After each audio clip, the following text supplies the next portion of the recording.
Hi there, we're here with our customer Jay, and we've just finished up setting up his Escape here with a full flat tow for his motorhome. And we're just going to run through it and go through the components that we used and just how to get it all set up. So I'm curious, what made you go with a flat tow setup rather than like a tow dolly or just a trailer? More than anything, convenience. With towing two vehicles, having both of them line up to be able to be towed the same way was a challenge. But what I did like about this is I don't have to deal with an extra trailer, or I don't have to deal with a dolly. My RV, I keep at a storage lot, and I've got a family of four and a lot of vehicles, so taking up garage space for a trailer or for a dolly just wasn't practical. And this, when this is all stored back up and done, it fits either in my basement storage, or you can even leave it attached with a bag over it and takes up very little space. So we are reusing his tow bar. We've got a Blue Ox tow bar here. We've got a bunch of different Blue Ox tow bars available here at etrailer.com with various weight ratings.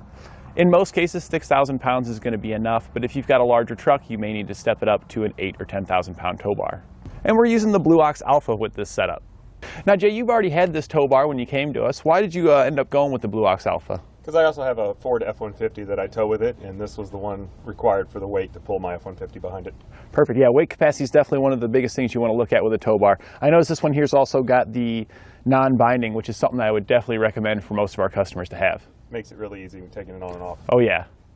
For the base plate here, we went with Blue Ox's base plate, and I was just curious, what made you go with a Blue Ox base plate over some of the competitors like Roadmaster or Demco? Well, honestly, I had the Blue Ox already on my F-150 from when I purchased the RV, so I wanted to keep everything the same. Wasn't sure of a lot of the differences, but when I originally got the Blue Ox, they said this was a great system, the way it hooks up, and the way it was going to look on my F-150 was a good choice. Got lucky that it also looks good on the Escape, I guess, as well, right? Yeah, and Blue Ox and Roadmaster, those are both my two personal favorites. I prefer those two.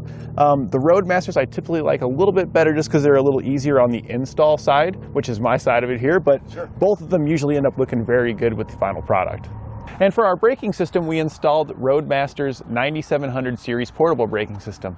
And I'm curious, that was one that you already had, and we installed just a second vehicle kit to get your old system up and running on this vehicle. Why originally did you choose the 9700? Well, when I did the whole thing originally, I had the intentions of having two vehicles, and this was a very cost-effective way to get a braking system in both vehicles. Yeah. Just reuse. That works out, yeah. I mean, it's pretty easy to move. You just unhook it from the pedal, a couple of plugs you plug in. Nice so, yeah. little handle, comes right out. Yeah, so it's a perfect setup for multiple vehicles. And for our diode wiring, we chose a Hopkins custom plug-and-play diode wiring. And this is a pretty cool setup because most of the time you have a spliced diode wiring setup where you're cutting in and splicing into the wires. So I like that you chose this one, and I'm sure you do too, because nothing in the back of your vehicle has been modified. So if you want to take it off, it's as simple as unplugging some connectors. And if for whatever reason down the road you had service performed on your vehicle here, there's no chance that the dealer's going to go, hey, you cut some wires, that's not going to be warrantied. No, that's great to hear, because having it all basically OEM product sounds great, and the fact that we didn't interrupt any of that I appreciate that. Yeah, and also it minimizes the chance of error down the road as well. Sure. Now we did notice you also got a HighLow adapter installed here, and that's like perfect for this type of setup because if you look down, we're nice and level from where we're hooked up to the motorhome here all the way back to our tow bar. And that's really important to ensure that our vehicle's being pulled straight. If we're up high, then we lift up on our vehicle when we're taking off, and that can put some wear on your suspension. Same thing if it's too low, it'll pull down, and that can also put some wear on our suspension components. Towing behind the vehicle, and even with my F-150, you don't even know it's there. I mean, it follows the vehicle, so the RV so nice. It really is easy to deal with. I did notice that when driving in comparison, when you're making those turns, with this it does seem to follow right behind you with that trailer. You're always looking out the window to make sure if you're going to hop that curb with the trailer or not. For anybody that has fears about it, because seeing this in your rearview mirror or your side mirrors is tough.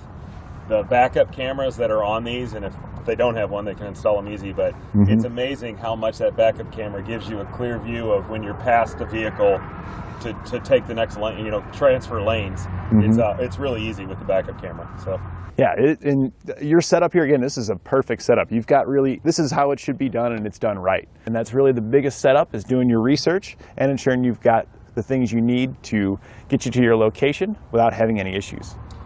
And I consider myself still young, but I'm not getting any younger, and the fact that I don't have to lift up the tongue of a trailer or lift up a tow two-wheel dolly or manually move one of those around in a garage. This thing isn't the lightest thing in the world, but it's not that heavy, or even more so, I could leave it attached. Yeah. And it's just swinging the arms out and connecting it. That part of it is a back saver compared to having to deal with a dolly or a trailer. And especially too at your campsite, you get there, you can unhook and just leave this here on the trailer, and you can go to the grocery store and pick up some supplies if you need to, or whatever you're planning on doing. Yep, you just need to make sure you do have one of these that's lockable, because somebody might be envious and take it. Yep, and we've got those here at eTrailer as well, and you can get them also. They're key to like, so you don't have to worry about having a big mess of keys. Yep. Well, thanks for taking the time with us, and your setup's beautiful here, and I hope you have a safe trip home. Man, I appreciate it. Thank you.